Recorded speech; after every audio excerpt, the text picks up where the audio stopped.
ਪੰਜਾਬ ਦੀ ਧਰਤੀ 'ਤੇ ਬਹੁਤ ਸਾਰੇ ਕਿਸਾਨ ਅੱਜ ਖੇਤੀ ਕਰਦੇ ਆ। ਬਹੁਤ ਸਾਰੇ ਘਰ ਖੇਤੀਬਾੜੀ ਦੇ ਨਾਲ ਜੁੜੇ ਹੋਏ ਆ। ਸਾਡੀ ਖੇਤੀ ਦੇ ਵਿੱਚ ਅਸੀਂ ਜਦੋਂ ਮਿਹਨਤ ਕਰਦੇ ਆ ਬਰਕਤਾਂ ਨਹੀਂ ਪੈਂਦੀਆਂ, ਪਸ਼ੂ ਵੀ ਬਿਮਾਰ ਹੋ ਜਾਂਦੇ ਆ, ਘਾਟਾ ਪੈ ਜਾਂਦਾ। ਉਹਦਾ ਵੱਡਾ ਕਾਰਨ ਕੀ ਹੁੰਦਾ? ਕਲਗੀਧਰ ਮਹਾਰਾਜ ਸੱਚੇ ਪਾਤਸ਼ਾਹ ਜੀ ਨੇ ਇਹ ਸਾਰੀਆਂ ਗੱਲਾਂ ਦਾ ਜਵਾਬ ਪੂਨੇ ਦੀ ਧਰਤੀ 'ਤੇ ਸਿੱਖਾਂ ਨੂੰ ਦਿੱਤਾ ਸੀਗਾ। ਜਦੋਂ ਉਹਨਾਂ ਦੇ ਪਸ਼ੂ ਬਿਮਾਰ ਰਹਿੰਦੇ ਸੀ, ਖੇਤੀ 'ਚ ਬਰਕਤਾਂ ਨਹੀਂ ਸੀ ਪੈਂਦੀਆਂ। ਤਾਂ ਆਓ ਜੀ ਆਪਾਂ ਸਰਵਣ ਕਰਦੇ ਹਾਂ। ਗੁਰੂ ਸਾਹਿਬ ਜੀ ਤੇ ਭਰੋਸਾ ਬਣਾ ਕੇ ਸਾਰੀ ਸਾਖੀ ਸਰਵਣ ਕਰੋ ਜੀ। ਵਾਹਿਗੁਰੂ ਜੀ ਕਾ ਖਾਲਸਾ, ਵਾਹਿਗੁਰੂ ਜੀ ਕੀ ਫਤਿਹ। ਇੱਕ ਦਿਨ ਕਲਗੀਧਰ ਮਹਾਰਾਜ ਜੀ ਨੇ ਪੂਨੇ ਸਤਾਰੇ ਵਿਖੇ ਬਹੁਤ ਭਾਰੀ ਦੀਵਾਨ ਸਜਾਇਆ। ਬਹੁਤ ਸੰਗਤਾਂ ਚੱਲ ਕੇ ਆਈਆਂ ਜੀ। ਤੇ ਉੱਥੇ ਇੱਕ ਸਿੱਖ ਆਇਆ, ਉਹਨੇ ਬੇਨਤੀ ਕੀਤੀ, ਸੱਚੇ ਪਾਤਸ਼ਾਹ ਗੁਰੂ ਮਹਾਰਾਜ ਨੂੰ ਆ ਕੇ ਫਤਿਹ ਬੁਲਾਈ ਆ। ਕਹਿਣ ਲੱਗਾ, ਮੈਂ ਗਰੀਬ ਜੱਟ ਸਿੱਖ ਹਾਂ, ਮੇਰੀ ਖੇਤੀ ਨਹੀਂ ਲੱਗਦੀ ਜੀ। ਉਹ ਜਿਹੜੀ ਫਸਲ ਹੁੰਦੀ ਆ ਉਹ ਠੀਕ ਤਰੀਕੇ ਨਾਲ ਨਹੀਂ ਹੁੰਦੀ। ਕਿਰਪਾ ਕਰੋ ਮਹਾਰਾਜ, ਕਿਉਂਕਿ ਕੁਦਰਤੀ ਆਫਤਾਂ ਆ ਜਾਂਦੀਆਂ ਜਾਂ ਕਿਵੇਂ ਨਾ ਕਿਵੇਂ ਕੁਝ ਇਹੋ ਜਿਹਾ ਹੋ ਜਾਂਦਾ, ਅਨਹੋਣੀ ਜਿਹੜੀ ਸੋਚੀ ਨਹੀਂ ਹੁੰਦੀ। ਹਰ ਘਟਨਾ ਹੋਣੀ ਹੁੰਦੀ ਆ, ਪਰ ਸਾਡੇ ਲਈ ਉਹ ਅਨਹੋਣੀ ਹੋ ਜਾਂਦੀ ਆ ਕਿਉਂਕਿ ਸਾਡੇ ਚਿੱਤ ਚੇਤੇ ਨਹੀਂ ਹੁੰਦੀ। ਤਾਂ ਉਵੇਂ ਮਹਾਰਾਜ ਨੂੰ ਉਹ ਬੇਨਤੀਆਂ ਕਰਦਾ, ਗੁਰੂ ਸਾਹਿਬ ਜੀ ਰਹਿਮਤਾਂ ਕਰੋ ਜੀ, ਘਰ ਦੇ ਵਿੱਚ ਬਰਕਤਾਂ ਨਹੀਂ ਰਹਿੰਦੀਆਂ। ਗੁਰੂ ਸਾਹਿਬ ਜੀ ਕਹਿਣ ਲੱਗੇ, ਸਭ ਕੁਝ ਠੀਕ ਹੋ ਜਾਵੇਗਾ, ਤੁਸੀਂ ਧੀਰਜ ਨਾਲ ਸੰਗਤ ਵਿੱਚ ਬੈਠੋ। ਸਾਰੀ ਸੰਗਤ ਨੂੰ ਗੁਰੂ ਮਹਾਰਾਜ ਨੇ ਇਹ ਉਪਦੇਸ਼ ਦਿੱਤਾ। 100 ਸਾਖੀ ਦੇ ਵਿੱਚ ਇਹ ਸਾਖੀ ਆਉਂਦੀ ਆ, 78ਵੀਂ ਸਾਖੀ ਆ। ਗੁਰੂ ਸਾਹਿਬ ਜੀ ਨੇ ਸਭ ਤੋਂ ਪਹਿਲਾਂ ਆਖਿਆ ਕਿ ਦੇਖੋ ਭਾਈ, ਜਿੱਥੇ ਤੁਸੀਂ ਹਲਟ ਚਲਾਉਂਦੇ ਹੋ, ਜਿੱਥੇ ਖੂਹ ਲੱਗਾ ਹੋਇਆ ਤੁਹਾਡਾ, ਉੱਥੇ ਦਰਖਤਾਂ ਦੀ ਸਭ ਤੋਂ ਪਹਿਲਾਂ ਤੁਸੀਂ ਸੰਭਾਲ ਕਰੋ। ਪਿੱਪਲ ਤੇ ਬੋਹੜ ਉੱਥੇ ਲਾਉਣੇ ਸ਼ੁਰੂ ਕਰੋ, ਕਿਉਂਕਿ ਅਸੀਂ ਜਾਣਦੇ ਹਾਂ ਦਰਖਤ ਸਾਨੂੰ ਆਕਸੀਜਨ ਦਿੰਦੇ ਆ। ਤੇ ਜਦੋਂ ਦਰਖਤਾਂ ਦੀ ਗਿਣਤੀ ਘਟੀ ਆ, ਪ੍ਰਦੂਸ਼ਣ ਵੀ ਵਧਿਆ ਚਾਰੇ ਪਾਸੇ। ਇਹ ਅਸੀਂ ਭਲੀ ਭਾਂਤ ਜਾਣਦੇ ਹਾਂ। ਗੁਰੂ ਮਹਾਰਾਜ ਸਾਨੂੰ ਕੁਦਰਤ ਦੀ ਸਾਂਭ ਸੰਭਾਲ ਕਰਨੀ ਸਿਖਾਉਂਦੇ ਆ। ਤੇ ਕਿਸਾਨ ਜਿਹੜੇ ਹੁੰਦੇ ਆ ਉਹ ਖੇਤੀ ਦੇ ਨੇੜੇ ਹੁੰਦੇ ਆ, ਉਹ ਇਹਨਾਂ ਚੀਜ਼ਾਂ ਨੂੰ ਚੰਗੀ ਤਰ੍ਹਾਂ ਸਮਝਦੇ ਆ ਪਰ ਕਰਦੇ ਨਹੀਂ।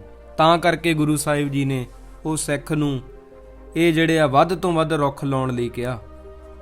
ਤੇ ਦੂਜੀ ਗੱਲ ਮਹਾਰਾਜ ਨੇ ਆਖੀ, ਸਿੱਖੋ ਜਿਹੜੇ ਬਲਦ ਆ ਨਾ, ਇਹਨਾਂ ਨੂੰ ਮਾਰਿਆ ਨਾ ਕਰੋ। ਕਈ ਬਲਦਾਂ ਨੂੰ ਮਾਰਦੇ ਬਹੁਤ ਆ। ਪੁਰਾਣੇ ਜ਼ਮਾਨੇ ਵਿੱਚ ਖੇਤੀ ਬਲਦਾਂ ਦੇ ਸਹਾਰੇ ਹੁੰਦੀ ਸੀ। ਗੁਰੂ ਸਾਹਿਬ ਜੀ ਕਹਿੰਦੇ, ਇਹਨਾਂ ਨੂੰ ਤੁਸੀਂ ਭੁੱਖੇ ਰੱਖ ਕੇ ਜਦੋਂ ਹਲ ਜੋੜ ਲੈਂਦੇ ਹੋ ਨਾ, ਤੇ ਤੁਸੀਂ ਕਹਿ ਦਿੰਦੇ ਹੋ ਇਹ ਬੇਜ਼ੁਬਾਨ ਆ। ਇਹ ਬੇਜ਼ੁਬਾਨ ਨਹੀਂ ਹੁੰਦੇ, ਇਹਨਾਂ ਦੀ ਭਾਸ਼ਾ ਕੋਈ ਹੋਰ ਹੁੰਦੀ ਆ।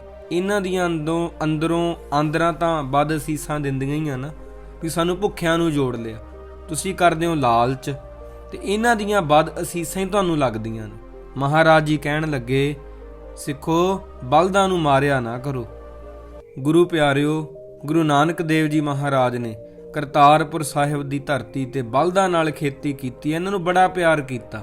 ਅੱਜ ਤਾਂ ਚਲੋ ਟਰੈਕਟਰਾਂ ਦਾ ਜ਼ਮਾਨਾ ਆ ਗਿਆ, ਟੈਕਨੋਲੋਜੀ ਜਿਹੜੀ ਆ ਵੱਧ ਰਹੀ ਆ, ਵਿਗਿਆਨ ਨਵੀਆਂ ਨਿੱਤ ਕਾਢਾਂ ਕੱਢ ਰਿਹਾ, ਖੋਜਾਂ ਹੋ ਰਹੀਆਂ, 4x4 ਟਰੈਕਟਰ ਆ ਗਏ ਆ, ਕਈ ਤਰ੍ਹਾਂ ਦੀ ਚੀਜ਼ਾਂ ਆ ਗਈਆਂ। ਪਰ ਪਹਿਲਾਂ ਜਿਹੜੀ ਖੇਤੀ ਆ ਇਦਾਂ ਹੀ ਹੋਇਆ ਕਰਦੀ ਸੀ। ਤਾਂ ਮਹਾਰਾਜ ਕਹਿੰਦੇ, ਭਾਈ ਇਹਨਾਂ ਨੂੰ ਭੁੱਖੇ ਰੱਖਦੇ ਹੋ ਤੇ ਇਹਨਾਂ ਨੂੰ ਜੋਤ ਲੈਂਦੇ ਹੋ। ਪਸ਼ੂ ਜਿਹੜਾ ਹੁੰਦਾ ਉਹਦੀ ਜਾਨ ਬੜੀ ਔਖੀ ਨਿਕਲਦੀ ਆ, ਤੇ ਜਾਨਵਰ ਮੂੰਹ ਤੋਂ ਬੋਲ ਤਾਂ ਨਹੀਂ ਸਕਦਾ, ਪਰ ਅੰਦਰੋਂ ਤਾਂ ਕਹਿੰਦਾ ਹੀ ਆ ਨਾ, ਮੇਰੇ ਮਾਲਕ ਨੇ ਮੇਰੇ ਨਾਲ ਧੱਕਾ ਕੀਤਾ। ਤਾਂ ਗੁਰੂ ਜੀ ਕਹਿੰਦੇ, ਭਾਈ ਲਾਲਚ ਨੂੰ ਇੱਕ ਪਾਸੇ ਰੱਖ ਦਿਓ, ਪਸ਼ੂ ਤੇ ਰਹਿਮ ਕਰਨਾ ਚਾਹੀਦਾ। ਤੇ ਮਹਾਰਾਜ ਨੇ ਉੱਥੇ ਜਿਹੜੇ ਪਾਵਨ ਸ਼ਬਦ ਕਹੇ, ਤੁਸੀਂ ਹੈਰਾਨ ਹੋ ਜਾਓਗੇ। ਗੁਰਮੁਖ ਪਿਆਰਿਓ, ਸਾਡੀ ਬਾਣੀ ਵਿੱਚ ਇਤਨਾ ਕੁਝ ਲਿਖਿਆ ਤੇ ਅਸੀਂ ਜਾਣ ਨਾ ਸਕੇ। ਮਹਾਰਾਜ ਕਹਿੰਦੇ, ਦੇਖੋ, ਨਰੂ ਮਰੈ ਨਰ ਕਾਮ ਨਾ ਆਵੇ, ਪਸ਼ੂ ਮਰੈ ਦਸ ਕਾਜ ਸਵਾਰੈ। ਸੰਗਤਾਂ ਨੇ ਕਿਹਾ, ਮਹਾਰਾਜ ਸਾਨੂੰ ਇਹਨਾਂ ਪੰਕਤੀਆਂ ਦੇ ਅਰਥ ਕਰਕੇ ਦੱਸੋ। ਉਦੋਂ ਮਹਾਰਾਜ ਜੀ ਕਹਿੰਦੇ, ਨਰੂ ਮਰੈ, ਜਦੋਂ ਬੰਦਾ ਮਰ ਜਾਂਦਾ ਤਾਂ ਉਹ ਕਿਸੇ ਬੰਦੇ ਦੇ ਕੰਮ ਨਹੀਂ ਆਉਂਦਾ। ਪਸ਼ੂ ਮਰੈ ਦਸ ਕਾਜ ਸਵਾਰੈ, ਜਦੋਂ ਕੋਈ ਡੰਗਰ ਪਸ਼ੂ ਮਰਦਾ ਇਹ 10 ਕੰਮੀ ਆਉਂਦਾ।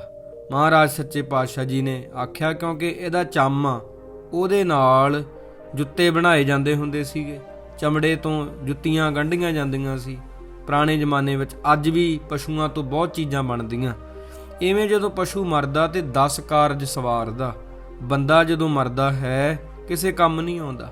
ਤੇ ਮਹਾਰਾਜ ਸੱਚੇ ਪਾਤਸ਼ਾਹ ਜੀ ਕਹਿੰਦੇ ਭਾਈ ਕਈਆਂ ਦੇ ਘਰੇ ਪਸ਼ੂ ਰੱਖੇ ਹੁੰਦੇ ਆ ਤੇ ਜੇ ਬਲਦ ਧੁੱਪੇ ਖੜਾ ਤੇ ਧੁੱਪੇ ਹੀ ਖੜਾ ਰਹਿੰਦਾ, ਮੱਝਾਂ ਦੀ ਸੰਭਾਲ ਨਹੀਂ ਕਰਦੇ ਤੇ ਮਨ ਵਿੱਚ ਸੋਚਦੇ ਆ ਦੁੱਧ ਦੇਈ ਜਾਣ ਮੱਝਾਂ ਗਾਵਾਂ, ਸੇਵਾ ਇਹਨਾਂ ਦੀ ਘੱਟ ਕਰੀਏ। ਇਦਾਂ ਨਹੀਂ ਹੁੰਦਾ ਗੁਰਮੁਖ ਪਿਆਰਿਓ। ਮਹਾਰਾਜ ਕਹਿੰਦੇ ਭਾਈ ਧੁੱਪੇ ਛਾਂ ਇਹਨਾਂ ਨੂੰ ਕਰਨ ਦਾ ਖਿਆਲ ਰੱਖੋ, ਪਾਲੇ ਵਿੱਚ ਸਰਦੀ 'ਚ ਇਹਨਾਂ ਦਾ ਖਿਆਲ ਰੱਖੋ, ਕਦੋਂ ਇਹਨਾਂ ਨੂੰ ਪਿਆਸ ਲੱਗਦੀ ਆ ਪਾਣੀ ਦੀ ਟਹਿਲ ਰੱਖੋ ਇਹਨਾਂ ਦੀ। ਤੇ ਮਹਾਰਾਜ ਜੀ ਕਹਿੰਦੇ ਭਾਈ ਜਿਗਰਾ ਤੇ ਧੀਰਜ ਵੀ ਰੱਖਣਾ ਪੈਂਦਾ, ਕਿਉਂਕਿ ਇਹ ਉਹ ਕੰਮ ਆ ਜਿਹਦੇ ਵਿੱਚ ਕੋਈ ਛੁੱਟੀ ਨਹੀਂ ਹੁੰਦੀ।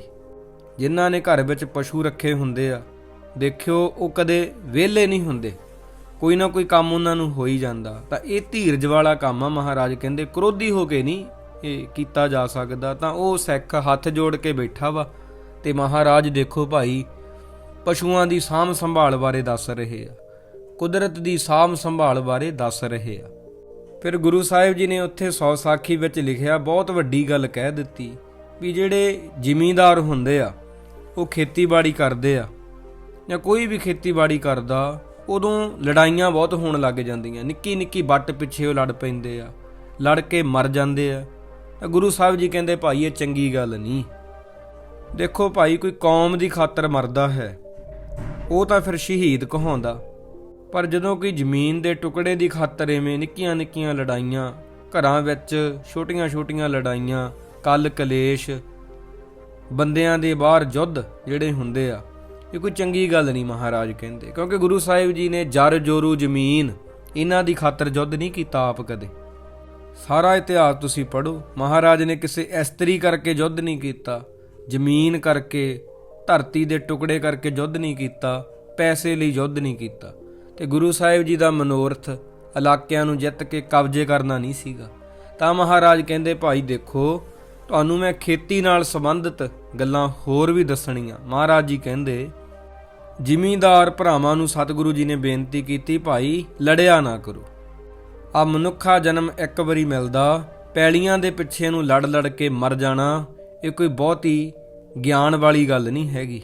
ਫਿਰ ਗੁਰੂ ਸਾਹਿਬ ਜੀ ਕਹਿੰਦੇ ਕੁਝ ਲੋਕ ਹੁੰਦੇ ਆ ਖੇਤੀ ਦੇ ਜਿਹੜੇ ਔਜ਼ਾਰ ਹੁੰਦੇ ਆ, ਜਿਵੇਂ ਕਿ ਖੁਰਪਾ ਹੋ ਗਿਆ, ਕਹੀ ਹੋ ਗਈ, ਕਸੀਆ ਹੋ ਗਿਆ, ਕੋਈ ਵੀ ਚੀਜ਼ਾਂ ਹੋ ਗਈਆਂ, ਮਹਾਰਾਜ ਕਹਿੰਦੇ ਇਹਨਾਂ ਦੀ ਚੋਰੀ ਨਹੀਂ ਕਰਨੀ ਕਦੇ।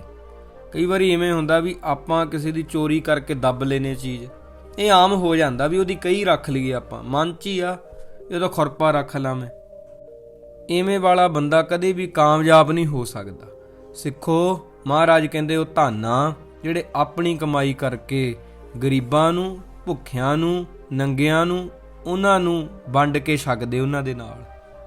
ਤੇ ਕਈ ਮਹਾਰਾਜ ਕਹਿੰਦੇ ਇਹੋ ਜਿਹੇ ਲੋਕ ਆ ਪੱਠੇ ਕੋਈ ਬੀਜਦਾ ਤੇ ਵੱਢ ਕੋਈ ਲਿਆਉਂਦਾ, ਇਹ ਭਾਈ ਚੋਰੀ ਆ, ਇਹ ਕੰਮ ਵੀ ਨਹੀਂ ਕਰਨਾ। ਖੇਤਾਂ ਵਿੱਚ ਆਮ ਹੀ ਚੀਜ਼ ਚੱਲਦੀ ਆਪਾਂ ਵੇਖਦੇ ਆ, ਇਹੋ ਜਿਹਾ ਬੰਦਾ ਕਦੇ ਵੀ ਸੁਖੀ ਨਹੀਂ ਹੋ ਸਕਦਾ।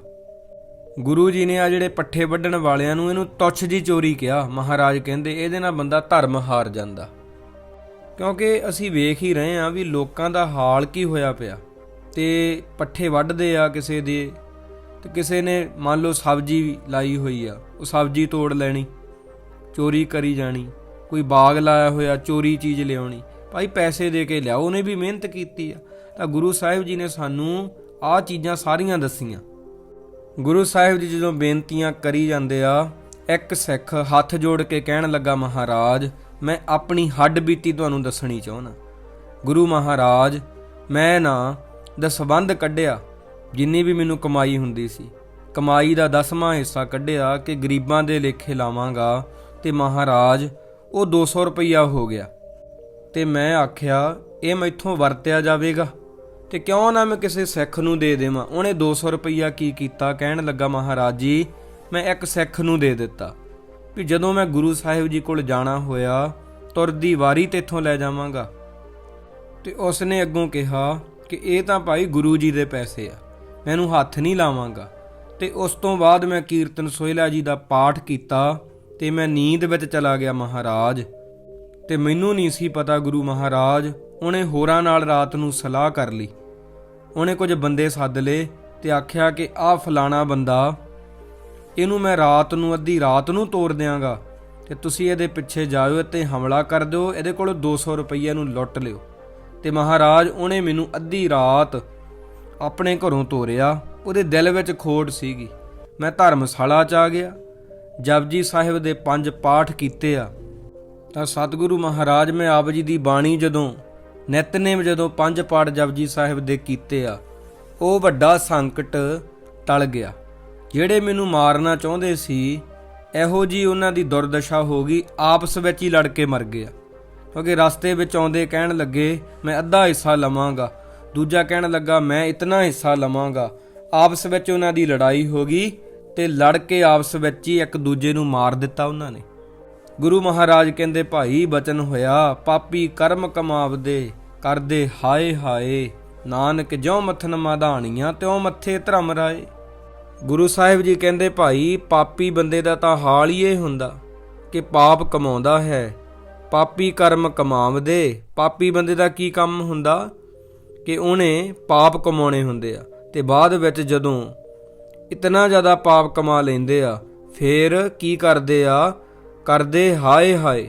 ਮਹਾਰਾਜ ਸੱਚੇ ਪਾਤਸ਼ਾਹ ਜੀ ਕਹਿੰਦੇ ਉਹਨਾਂ ਦਾ ਜੀਵਨ ਹੀ ਇਦਾਂ ਦਾ ਹੋ ਜਾਂਦਾ ਹੈ। ਫਿਰ ਗੁਰੂ ਮਹਾਰਾਜ ਕਹਿੰਦੇ ਜਿਵੇਂ ਮਧਾਣੀ ਦਹੀਂ ਨੂੰ ਰੜਕਦੀ ਆ ਨਾ, ਉਦਾਂ ਹੀ ਧਰਮ ਰਾਜਾ ਉਹਨਾਂ ਲੋਕਾਂ ਨੂੰ ਰੜਕਦਾ, ਉਹਨਾਂ ਨੂੰ ਵੀ ਸਜ਼ਾ ਮਿਲਦੀ ਆ। ਗੁਰੂ ਜੀ ਨੇ ਕਿਹਾ ਸਿੱਖੋ ਦਗਾ ਨਹੀਂ ਕਰਨੀ। ਇੱਕ ਸਿੱਖ ਉੱਠ ਕੇ ਖੜਾ ਹੋਇਆ, ਮਹਾਰਾਜ ਸੱਚੇ ਪਾਤਸ਼ਾਹ ਜੀ ਮੈਂ ਵੀ ਆਪਣੀ ਬੇਨਤੀ ਕਰਨੀ ਚਾਹੁੰਦਾ ਹਾਂ, ਮੇਰੇ ਘਰ ਦੇ ਵਿੱਚ ਵੀ ਬਰਕਤ ਨਹੀਂ ਹੈ। ਗੁਰੂ ਮਹਾਰਾਜ ਕਹਿੰਦੇ ਭਾਈ ਕੜਾਹ ਪ੍ਰਸ਼ਾਦ ਗੁਰਦੁਆਰਾ ਸਾਹਿਬ ਦੇ ਵਿੱਚ ਕਰਵਾਓ, ਲੰਗਰ ਦੇ ਵਿੱਚ ਵੀ ਹਿੱਸਾ ਪਾਓ, ਗੁਰੂ ਪ੍ਰਮਾਤਮਾ ਅੱਗੇ ਅਰਦਾਸ ਕਰੋ, ਗੁਰੂ ਮਹਾਰਾਜ ਖੁਸ਼ੀਆਂ ਬਖਸ਼ਣਗੇ। ਜਿੱਥੇ ਜਿੱਥੇ ਵੀ ਭਗਤ ਪਿਆਰੇ ਰੱਬ ਨੂੰ ਯਾਦ ਕਰਦੇ ਆ, ਪ੍ਰਮਾਤਮਾ ਉਹਨਾਂ ਦੀ ਮਦਦ ਕਰਦਾ। ਸਿੱਖੋ ਜਪਜੀ ਸਾਹਿਬ ਤੇ ਗੁਰੂ ਗ੍ਰੰਥ ਸਾਹਿਬ ਜੀ ਦੇ ਪਾਠ ਤੋਂ ਪਰੇ ਕੋਈ ਹੋਰ ਪ੍ਰਯੋਗ ਤੁਸਾਂ ਨੇ ਨਹੀਂ ਕਰਨਾ। ਆ ਬਲੀ ਦੇਣੀ, ਮਹਾਰਾਜ ਕਹਿੰਦੇ ਕਈ ਇਦਾਂ ਦੇ ਚੱਕਰਾਂ ਵਿੱਚ ਪਏ ਹੋਏ ਆ, ਧੋਖਿਆਂ ਵਿੱਚ ਪਏ ਹੋਏ ਆ, ਇਹਨਾਂ ਚੱਕਰਾਂ 'ਚ ਨਹੀਂ ਪੈਣਾ। ਜਪਜੀ ਸਾਹਿਬ ਤੋਂ ਮੂਲ ਮੰਤਰ ਤੋਂ ਵੱਡਾ ਕੋਈ ਮੰਤਰ ਨਹੀਂ ਹੈ। ਗੁਰੂ ਸਾਹਿਬ ਜੀ ਨੇ ਸ੍ਰੀ ਗੁਰੂ ਗ੍ਰੰਥ ਸਾਹਿਬ ਜੀ ਨੂੰ ਹੀ ਗੁਰੂ ਮੰਨਣ ਨੂੰ ਕਿਹਾ ਤੇ ਹੋਰਾਂ ਪਖੰਡਾਂ ਤੋਂ ਸਾਨੂੰ ਹਮੇਸ਼ਾ ਬਚਾਇਆ। ਇੱਕ ਸਿੱਖ ਨੇ ਹੋਰ ਬੇਨਤੀ ਕੀਤੀ, ਮਹਾਰਾਜ ਮੇਰੇ ਨਾਲ ਹੋਈ ਹੱਡ ਬੀਤੀ ਸੁਣੋ ਜੀ। ਮੈਂ ਭੈਣ ਦੇ ਘਰੇ ਰਿਹਾ, ਰੁਪਈਏ ਮੇਰੇ ਕੋਲ ਦੇਖ ਕੇ ਉਹਨਾਂ ਨੇ ਮੇਰੀ ਰੋਟੀ ਵਿੱਚ ਜ਼ਹਿਰ ਪਾ ਦਿੱਤਾ, ਸੰਖੀਆ ਪਾ ਦਿੱਤਾ। ਮੈਂ ਰੋਟੀ ਕੁੱਤੇ ਨੂੰ ਪਾਈ, ਉਹ ਖਾਂਦੇ ਸਾਰ ਮਰ ਗਿਆ। ਭਣੇਵੇਂ ਨੇ ਆਖਿਆ ਮੇਰੀ ਮਾਂ ਤੈਨੂੰ ਮਾਰੇਗੀ। ਫਿਰ ਉਹਨਾਂ ਨੇ ਮੈਨੂੰ ਮਾਰਨ ਦੀ ਹੋਰ ਯੋਜਨਾ ਬਣਾਈ। ਰਾਤ ਖੰਡ ਚਾਵਲਾਂ ਦੀ ਥਾਲੀ ਵਿੱਚ ਜ਼ਹਿਰ ਪਾ ਦਿੱਤਾ। ਮਾਮਾ ਭਣੇਵਾ ਖਾਣ ਲੱਗੇ, ਉਹ ਥਾਲੀ ਚੁੱਕ ਲਈ, ਬਹਾਨੇ ਦੇ ਨਾਲ ਹੋਰ ਥਾਲੀ ਦੇ ਦਿੱਤੀ, ਸੋ ਖਾਧੀ। ਭੈਣ ਨੇ ਜਾ ਕੇ ਟੋਕਾ ਲਿਆ ਕੇ ਦਿੱਤਾ। ਮੈਂ ਆਪਣੀ ਮੰਜੀ ਨੂੰ ਛੱਡ ਕੇ ਮਹਾਰਾਜ ਭਣੇਵੇਂ ਦੀ ਮੰਜੀ ਤੇ ਸੌਂ ਗਿਆ, ਭਣੇਵਾ ਮੇਰੀ ਮੰਜੀ ਤੇ ਐਵੇਂ ਜਦੋਂ ਸੌਂ ਗਿਆ, ਪੁੱਤ ਜਾਣ ਕੇ ਨਾ ਮਾਰੇਗੀ ਤੇ ਉਹਨਾਂ ਨੇ ਫਿਰ ਟੋਕਾ ਮਾਰਤਾ ਉਹਦੇ ਪੁੱਤ ਦੇ ਸਿਰ ਵਿੱਚ, ਪੁੱਤ ਮਰ ਗਿਆ ਤੇ ਮੈਂ ਬਚ ਗਿਆ ਮਹਾਰਾਜ। ਤੇ ਗੁਰੂ ਸਾਹਿਬ ਜੀ ਕਹਿਣ ਲੱਗੇ ਭਾਈ ਜਿੱਥੇ ਭਰਮ ਹੋਵੇ ਨਾ ਸਿੱਖੋ, ਜਿੱਥੇ ਮਨ ਦੇ ਵਿੱਚ ਸ਼ੰਕਾ ਆ ਜੇ ਕਿ ਇਹ ਬੰਦੇ ਮੈਨੂੰ ਖਾਣ ਵਿੱਚ ਕੁਝ ਮਿਲਾ ਕੇ ਦੇ ਦੇਣਗੇ, ਉਹ ਘਰ ਦੇ ਵਿੱਚ ਨਹੀਂ ਰਹਿਣਾ, ਇੱਕ ਘੜੀ ਵੀ ਨਹੀਂ ਰਹਿਣਾ, ਭਾਵੇਂ ਉਹ ਰਿਸ਼ਤੇਦਾਰ ਹੀ ਹੋਣ। ਕਿਉਂਕਿ ਪਾਪੀ ਨੂੰ ਪਾਪ ਹੀ ਪਿਆਰਾ, ਉਹ ਕਿਸੇ ਤਰੀਕੇ ਨਾਲ ਵੀ ਤੁਹਾਨੂੰ ਮਾਰ ਸਕਦਾ, ਕਿਸੇ ਤਰੀਕੇ ਨਾਲ ਵੀ। ਕਿਉਂਕਿ ਤੁਹਾਨੂੰ ਖਾਣ ਵਿੱਚ ਜਦੋਂ ਉਹਨਾਂ ਨੇ ਜ਼ਹਿਰ ਹੀ ਦੇ ਦਿੱਤੀ ਖਾਣੇ ਵਿੱਚ, ਤੁਸੀਂ ਬਚ ਨਹੀਂ ਸਕਦੇ। ਮਹਾਰਾਜ ਕਹਿੰਦੇ ਦੁਸ਼ਮਣ ਦੇ ਨਾਲ ਬਹਿ ਕੇ ਰੋਟੀ ਕਦੇ ਨਹੀਂ ਖਾਣੀ ਚਾਹੀਦੀ। ਉੱਥੇ ਫਿਰ ਗੁਰੂ ਸਾਹਿਬ ਜੀ ਨੇ ਇਸ ਪ੍ਰਕਾਰ ਗੁਰਦੇਵ ਕਹਿ ਸਾਖੀ ਦੇਈ ਚਲਾਏ। ਮਹਾਰਾਜ ਨੇ ਹੋਰ ਵੀ ਗੱਲਾਂ ਬਹੁਤ ਸਾਰੀਆਂ ਸੰਗਤਾਂ ਨੂੰ ਦਸੀਆਂ ਕਿ ਭਾਈ ਜਦੋਂ ਦੁਸ਼ਮਣ ਦੇ ਨਾਲ ਬਹਿ ਕੇ ਆਪਾਂ ਟੇਬਲ ਤੇ ਰੋਟੀ ਖਾਂਦੇ ਆ, ਅੱਜ ਵੀ ਉਹ ਬੰਦੇ ਲਈ ਖਤਰਨਾਕ ਹੀ ਹੁੰਦਾ। ਸਾਨੂੰ ਉਹਨਾਂ ਤੇ ਯਕੀਨ ਨਹੀਂ ਕਰਨਾ ਚਾਹੀਦਾ। ਕਿਸੇ ਦੀਆਂ ਗੱਲਾਂ ਸੁਣਨੀਆਂ ਹੋਰ ਗੱਲ ਆ, ਪਰ ਉਹਨਾਂ ਦਾ ਭੋਜਨ ਖਾ ਲੈਣਾ ਬਿਲਕੁਲ ਵੀ ਨਹੀਂ ਇੱਦਾਂ ਕਰਨਾ। ਇਤਿਹਾਸ ਦੇ ਵਿੱਚ ਤੁਸੀਂ ਪੜ੍ਹ ਲਓ, ਜਦੋਂ ਵੀ ਕਿਸੇ ਨੇ ਕਿਸੇ ਨੂੰ ਭੋਜਨ ਖਵਾਇਆ ਤੇ ਉਦੋਂ ਧੋਖਾ ਹੀ ਕੀਤਾ। ਮੈਂ ਤਾਂ ਭਾਈ ਹੈਰਾਨ ਹੋ ਜਾਨਾ, ਗੁਰੂ ਸਾਹਿਬ ਜੀ ਦੇ ਇਤਿਹਾਸ ਵਿੱਚ ਇਤਨਾ ਕੁਝ ਦੱਸਿਆ ਪਿਆ, ਪਰ ਅੱਜ ਅਸੀਂ ਇਹਨਾਂ ਗੱਲਾਂ ਤੋਂ ਮੁਨਕਰ ਹੋ ਗਏ ਹਾਂ ਤੇ ਅੱਜ ਅਸੀਂ ਧੋਖਾ ਖਾ ਰਹੇ ਹਾਂ। ਫਿਰ ਉੱਥੇ ਸਿੱਖਾਂ ਨੇ ਬੇਨਤੀ ਕੀਤੀ, ਮਹਾਰਾਜ ਜੀ ਥਿੱਤਵਾਰ ਦੀ ਕੋਈ ਗੱਲ ਦੱਸੋ। ਬਚਨ ਮਹਾਰਾਜ ਨੇ ਕੀਤਾ, ਸਿੰਘੋ ਤੁਸੀਂ ਜਿਹੜਾ ਵਿਆਹ ਕੁੜਮਾਈ ਮੁਕਲਾਵਾ ਜਿਹੜਾ ਇਹ ਸਾਰੇ ਕਾਰਜ ਗੁਰੂ ਦੇ ਬਚਨਾਂ ਅਨੁਸਾਰ ਕਰਨੇ ਆ। ਸੰਗਤ ਪੁਨ ਉਪਦੇਸ਼ ਕਮਾਇਓ, ਸਾਖੀ ਕੋ ਗੁਰ ਭੋਗ ਸੋ ਪਾਇਓ। ਧੰਨ ਧੰਨ ਗੁਰੂ ਸਭ ਕੇ ਭਾਖਿਓ, ਹੇ ਸਤਿਗੁਰ ਹਮਾਰੀ ਪਤ ਰਾਖਿਓ। ਸੰਗਤਾਂ ਨੇ ਕਿਹਾ, ਮਹਾਰਾਜ ਅਸੀਂ ਤਾਂ ਵਿਆਹ ਕਾਰਜ ਜਦੋਂ ਕਰਦੇ ਹਾਂ, ਬਹੁਤ ਜੋਤਸ਼ੀਆਂ ਤੋਂ ਪੁੱਛਣ ਲੱਗ ਜਾਂਦੇ ਸੀ ਕੁਝ ਲੋਕ ਕਿ ਇਹ ਮੁਹੂਰਤ ਹੈ ਜਾਂ ਨਹੀਂ। ਤਾਂ ਗੁਰੂ ਸਾਹਿਬ ਜੀ ਨੇ ਸਭ ਕੁਝ ਕਰਨ ਤੋਂ ਰੋਕਿਆ ਤੇ ਸਾਰਿਆਂ ਨੂੰ ਸਿੱਖੀ ਦੇ ਨਾਲ ਜੋੜਨਾ ਕੀਤਾ ਜੀ। ਗੁਰੂ ਸਾਹਿਬ ਜੀ ਤਾਂ ਸਾਨੂੰ ਬਹੁਤ ਸਿੱਖਿਆ ਦਿੰਦੇ ਆ। ਅੱਜ ਵੀ ਬਹੁਤ ਸਾਰੀਆਂ ਸੰਗਤਾਂ ਘਰਾਂ ਦੇ ਵਿੱਚ ਪਸ਼ੂ ਪਾਲਣ ਦਾ ਇਹ ਕਿਰਤਾ ਜਿਹੜੀ ਕਰਦੇ ਆ, ਉਹਨਾਂ ਦੇ ਕੋਲ ਖੇਤੀ ਆ, ਜ਼ਮੀਨ ਆ, ਫਸਲਾਂ ਵੀ ਬੀਜਦੇ ਆ। ਪਰ ਅੱਜ ਅਸੀਂ ਤੇਜ਼ੀ ਦੇ ਨਾਲ ਪੈਸਾ ਕਮਾਉਣਾ ਚਾਹੁੰਦੇ ਆ, ਜਿਹਦੇ ਕਰਕੇ ਸਾਡੇ ਤੋਂ ਇਹੋ ਜਿਹੀਆਂ ਗਲਤੀਆਂ ਹੋ ਜਾਂਦੀਆਂ ਕਿ ਅਸੀਂ ਸਫਲ ਕਿਸਾਨ ਨਹੀਂ ਬਣ ਸਕਦੇ। ਕਿਉਂਕਿ ਸਾਨੂੰ ਉਹ ਦਿਨ ਚੇਤੇ ਨਹੀਂ ਜਦੋਂ ਸਾਨੂੰ ਬਾਬਾ ਬੰਦਾ ਸਿੰਘ ਬਹਾਦਰ ਜੀ ਨੇ ਸਾਡੀਆਂ ਜ਼ਮੀਨਾਂ ਲੈ ਕੇ ਦਿੱਤੀਆਂ, ਸਾਨੂੰ ਵਾਪਸ ਕੀਤੀਆਂ। ਅਸੀਂ ਉਹ ਗੁਣ ਭੁੱਲ ਚੁੱਕੇ ਹਾਂ ਸਾਡੇ ਪਿਆਰਿਆਂ ਦਾ, ਰੱਬੀ ਰੂਹਾਂ ਦਾ। ਨਾ ਤਾਂ ਅਸੀਂ ਫਸਲ ਬੀਜਣ ਤੋਂ ਪਹਿਲਾਂ ਅਰਦਾਸ ਕਰਦੇ ਹਾਂ, ਤੇ ਨਾ ਜਦੋਂ ਫਸਲ ਦੀ ਕਟਾਈ ਹੁੰਦੀ ਆ ਉਦੋਂ ਅਰਦਾਸ ਕਰਦੇ ਹਾਂ, ਤੇ ਨਾ ਹੀ ਜਦੋਂ ਫਸਲ ਦੀ ਕਮਾਈ ਆਉਂਦੀ ਆ ਦਸਵੰਧ ਦਿੰਨੇ ਆ। ਉਹਨਾਂ ਥੋੜ੍ਹਾ ਬਹੁਤਾ ਦਿੰਨੇ ਆ, ਜਿੰਨਾ ਬਣਦਾ ਉਹਨਾਂ ਦਸਵੰਧ ਨਹੀਂ ਕੱਢਦੇ। ਸਿਰ ਸਾਡੇ ਪਸ਼ੂ ਜਿਹੜੇ ਆ ਬਿਮਾਰ ਰਹਿੰਦੇ ਆ, ਇਹ ਬਹੁਤ ਵੱਡਾ ਕਾਰਨ ਆ। ਮੈਨੂੰ ਪਤਾ ਇੱਥੇ ਬਹੁਤ ਲੋਕ ਆ ਜਿਹੜੇ ਮੰਨਣਗੇ ਨਹੀਂ ਇਹ ਗੱਲਾਂ ਵੀ ਐਵੇਂ ਕਿਵੇਂ ਹੋ ਜਾਣਗੀਆਂ। ਗੁਰਮੁਖ ਪਿਆਰਿਓ, ਗੁਰੂ ਦਾ ਬਚਨ ਜਿਹੜਾ ਹੁੰਦਾ ਉਹਨੂੰ ਮੰਨਣ ਦੇ ਨਾਲ ਸੁੱਖ ਮਿਲਦਾ, ਜਦੋਂ ਨਹੀਂ ਮੰਨਦੇ ਤੇ ਦੁੱਖ ਮਿਲਦਾ। ਜੋ ਗੁਰ ਕਹੈ ਸੋਈ ਭਲ ਮਾਨੋ, ਹਰ ਹਰ ਕਥਾ ਨਿਰਾਲੀ। ਗੁਰੂ ਜੀ ਦੇ 52 ਬਚਨਾਂ ਵਿੱਚ ਉਪਦੇਸ਼ ਆ ਦਸਵੰਧ ਦੇਣਾ। ਅਸੀਂ ਇੰਨੇ ਲੱਖ ਰੁਪਈਆ ਫਸਲਾਂ ਤੋਂ ਕਮਾ ਲੈਂਦੇ ਹਾਂ, ਪਰ ਅਸੀਂ ਮਦਦ ਕਿੰਨੇ ਗਰੀਬਾਂ ਦੀ ਕਰਦੇ ਹਾਂ? ਕਰਦੇ ਹੀ ਨਹੀਂ ਹੈਗੇ। ਫਿਰ ਉਹ ਡਾਕਟਰਾਂ ਨੂੰ ਪੈਸੇ ਦੇਈ ਜਾਂਦੇ ਆ, ਜਾਂ ਘਰ ਵਿੱਚ ਕੋਈ ਪਸ਼ੂ ਹੁੰਦਾ ਬਿਮਾਰ ਹੋ ਜਾਂਦਾ, ਜਾਂ ਕੁਦਰਤੀ ਆਫਤ ਨਾਲ ਫਸਲ ਜਿਹੜੀ ਆ, ਆਪਾਂ ਵੇਖਿਆ ਹੀ ਆ ਵੀ ਹਨੇਰੀ ਆਉਂਦੀ, ਗੜੇ ਆਉਂਦੇ ਆ, ਕਈਆਂ ਦੀਆਂ ਫਸਲਾਂ ਠੀਕ ਰਹਿ ਜਾਂਦੀਆਂ, ਕਈ ਇਲਾਕੇ ਬਚ ਜਾਂਦੇ ਆ, ਤੇ ਕਈ ਬਿਲਕੁਲ ਹੀ ਤਬਾਹ ਹੋ ਜਾਂਦੇ। ਹੁਣ ਪਿੱਛੇ ਜੇ ਗੜੇ ਪਏ, ਕਿਤਨਾ ਕੁਝ ਹੋਇਆ।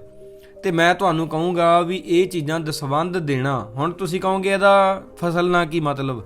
ਫਸਲ ਦੇ ਨਾਲ ਮਤਲਬ ਨਹੀਂ, ਖੁਸ਼ੀਆਂ ਨਾਲ ਮਤਲਬ ਆ। ਅੱਜ ਲੋਕ ਇੰਨੇ ਆਪ ਮੁਹਾਰੇ ਹੋ ਗਏ, ਉਹਨਾਂ ਨੇ ਗੁਰੂ ਸਾਹਿਬ ਜੀ ਦੇ ਸਾਰੇ ਬਚਨ 52 ਬਚਨਾਂ ਵਿੱਚੋਂ ਆਪਾਂ ਕਿੰਨੇ ਬਚਨ ਮੰਨਦੇ ਆ?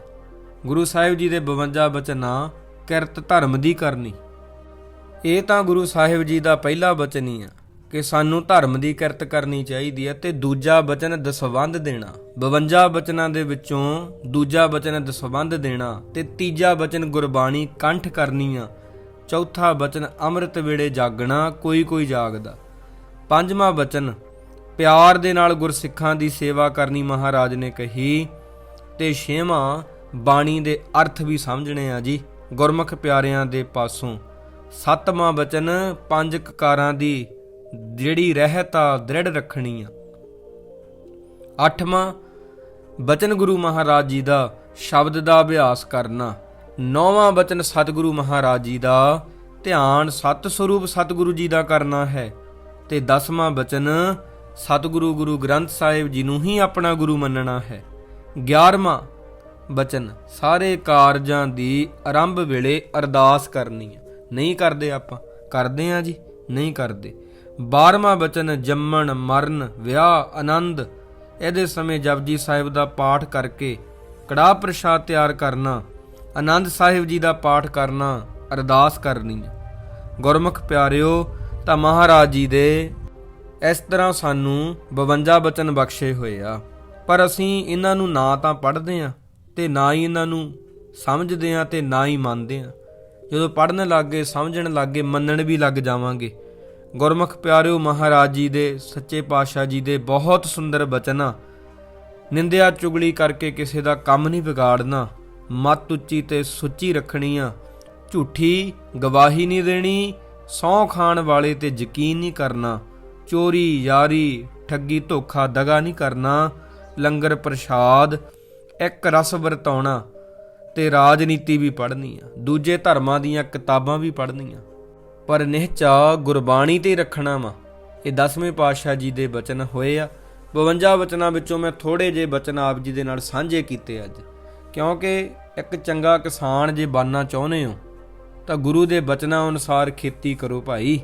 ਅਰਦਾਸ ਕਰਕੇ ਬੀਜ ਬੀਜਿਆ ਕਰੋ, ਅਰਦਾਸ ਕਰਕੇ ਹੀ ਪਸ਼ੂ ਵਗੈਰਾ ਲੈ ਕੇ ਆਇਆ ਕਰੋ, ਦਸਵੰਧ ਦਿਆ ਕਰੋ, ਚੜ੍ਹਦੀ ਕਲਾ ਹੋ ਜਾਵੇਗੀ। ਕਿਸੇ ਕੋਲ ਜਾਣ ਦੀ ਲੋੜ ਨਹੀਂ ਗੁਰੂ ਗ੍ਰੰਥ ਸਾਹਿਬ ਜੀ ਤੋਂ ਬਿਨਾਂ ਤੁਹਾਨੂੰ। ਇਹ ਇੱਕ ਸਫਲ ਕਿਸਾਨ ਦੀ ਪਹਿਚਾਣ ਆ। ਜਦੋਂ ਉਹ ਗੁਰੂ ਸਾਹਿਬ ਜੀ ਦੇ ਦੱਸੇ ਸਿਧਾਂਤਾਂ ਮੁਤਾਬਕ ਖੇਤੀ ਕਰੇਗਾ, ਜ਼ਰੂਰ ਚੜ੍ਹਦੀ ਕਲਾ ਹੋ ਜਾਵੇਗੀ। ਜਦੋਂ ਆਪਾਂ ਕਿਤਾਬਾਂ ਪੜ੍ਹਾਂਗੇ ਉਦੋਂ ਹੋਰ ਜਾਣਕਾਰੀ ਆਪਾਂ ਨੂੰ ਮਿਲੇਗੀ। ਵਧੀਆ ਢੰਗ ਦੇ ਨਾਲ ਆਪਾਂ ਖੇਤੀ ਕਰਾਂਗੇ, ਵਧੀਆ ਨਸਲਾਂ ਬਾਰੇ ਸਾਨੂੰ ਪਤਾ ਲੱਗੇਗਾ, ਫਸਲਾਂ ਬਾਰੇ ਪਤਾ ਲੱਗੇਗਾ। ਅਸੀਂ ਵਧੀਆ ਨਸਲ ਦੇ ਪਸ਼ੂ ਰੱਖਾਂਗੇ, ਉਹਨਾਂ ਨੂੰ ਕਿਵੇਂ ਸੰਭਾਲਣਾ, ਕਿਵੇਂ ਮਹਾਰਾਜ ਜੀ ਦੱਸਦੇ ਆ ਵੀ ਉਹ ਬੇਜ਼ੁਬਾਨ ਨਹੀਂ ਹੁੰਦੇ ਤੇ ਉਹਨਾਂ ਵਿੱਚ ਵੀ ਜਾਨ ਹੁੰਦੀ ਆ। ਉਹਨਾਂ ਦੀ ਸੰਭਾਲ ਕਰਾਂਗੇ, ਆਪੇ ਹੀ ਉਹ ਖੁਸ਼ ਹੋ ਕੇ ਦੁੱਧ ਵੱਧ ਦੇਣਗੇ। ਜਦੋਂ ਉਹਨਾਂ ਦੀ ਸੇਵਾ ਕਰਾਂਗੇ, ਜਦੋਂ ਖੁਸ਼ ਰਹੂਗਾ ਪਸ਼ੂ, ਚੜ੍ਹਦੀ ਕਲਾ ਵਿੱਚ ਹੋ ਜਾਵੇਗਾ ਤੇ ਅਸੀਸਾਂ ਵੀ ਦੇਵੇਗਾ, ਘਰ ਵਿੱਚ ਖੁਸ਼ੀਆਂ ਵੀ ਆਉਣਗੀਆਂ। ਤਾਂ ਮਹਾਰਾਜ ਸਮੇਂ-ਸਮੇਂ ਤੇ ਸਾਨੂੰ ਭਾਈ ਇਹ ਉਪਦੇਸ਼ ਦਿੰਦੇ ਰਹੇ ਆ। ਜਿਨ੍ਹਾਂ ਨੇ ਇਹ ਉਪਦੇਸ਼ ਕਮਾਏ ਆ, ਅੱਜ ਵੀ ਉਹ ਸੌਖੇ ਆ। ਅੱਜ ਵੀ ਉਹਨਾਂ ਦੇ ਘਰਾਂ ਵਿੱਚ ਬਰਕਤਾਂ ਨੇ, ਖੁਸ਼ੀਆਂ ਨੇ। ਨਹੀਂ, ਬਹੁਤੇ ਪੈਸੇ ਕਮਾਉਣ ਦੇ ਨਾਲ ਵੀ ਕੋਈ ਸੁਖੀ ਨਹੀਂ ਹੁੰਦਾ।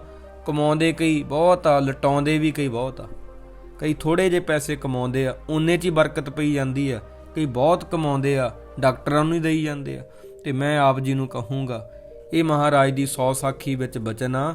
ਇਸ ਤਰ੍ਹਾਂ ਭਾਈ ਅਰਦਾਸ ਕਰਕੇ ਬੀਜ ਬੀਜੋ, ਅਰਦਾਸ ਕਰਕੇ ਹੀ ਫਸਲ ਕੱਟੋ, ਅਰਦਾਸ ਕਰਕੇ ਹੀ ਕਾਰਜ ਕਰੋ। ਗਰੀਬਾਂ ਦੀ ਮਦਦ ਕਰੋ, ਦਸਵੰਧ ਕੱਢੋ, ਚੜ੍ਹਦੀ ਕਲਾ ਹੋ ਜਾਵੇਗੀ। ਆਪਾਂ ਹੀ ਸਿੱਖਾਂ ਨੇ ਇੱਕ ਦੂਜੇ ਦੀ ਮਦਦ ਕਰਨੀ ਆ, ਈਰਖਾ ਕਰਨੀ ਛੱਡ ਦੇਵੋ ਜੀ। ਇਹ ਬੇਨਤੀਆਂ ਸਨ। 100 ਸਾਖੀ ਦੇ ਵਿੱਚੋਂ ਆਪ ਜੀ ਨੂੰ ਇਹ ਸਾਖੀ ਸਰਵਣ ਕਰਵਾਈ ਆ ਤੇ ਮਹਾਰਾਜ ਨੇ ਇਹਦੇ ਵਿੱਚ ਕਾਫੀ ਬਚਨ ਸਾਂਝੇ ਕੀਤੇ ਆ। ਉਮੀਦ ਕਰਦਾ ਆਪ ਜੀ ਆਪਣੀ ਜਿਹੜੀ ਜ਼ਿੰਦਗੀ ਆ ਇਸ ਨੂੰ ਗੁਰੂ ਦੀ ਦੱਸੀ ਮਰਿਆਦਾ ਅਨੁਸਾਰ ਹੀ ਬਤੀਤ ਕਰੋਗੇ। ਭੁੱਲ ਚੁੱਕ ਦੀ ਖਿਮਾ, ਅੰਮ੍ਰਿਤ ਛਕੋ, ਸਿੰਘ ਸਜੋ, ਗੁਰੂ ਵਾਲੇ ਬਣੋ ਜੀ। ਮੇਰੇ ਤੋਂ ਬੋਲਦਿਆਂ ਤੋਂ ਇੱਕ ਨਹੀਂ, ਨਾਨਾ ਪ੍ਰਕਾਰ ਦੀਆਂ ਭੁੱਲਾਂ ਹੋ ਗਈਆਂ ਹੋਣਗੀਆਂ। ਗੁਰੂ ਦੀ ਸੰਗਤ ਤੇ ਸਤਿਗੁਰੂ ਮਹਾਰਾਜ ਸੱਚੇ ਪਾਤਸ਼ਾਹ ਜੀ ਬਖਸ਼ ਲੈਣ ਜੀ। ਸਤਿਗੁਰੂ ਦੀ ਸ਼ਾਨ ਬੜੀ ਉੱਚੀ ਹੈ, ਸੰਗਤ ਬਖਸ਼ਣ ਯੋਗ ਹੈ। ਵਾਹਿਗੁਰੂ ਜੀ ਕਾ ਖਾਲਸਾ, ਵਾਹਿਗੁਰੂ ਜੀ ਕੀ ਫਤਿਹ।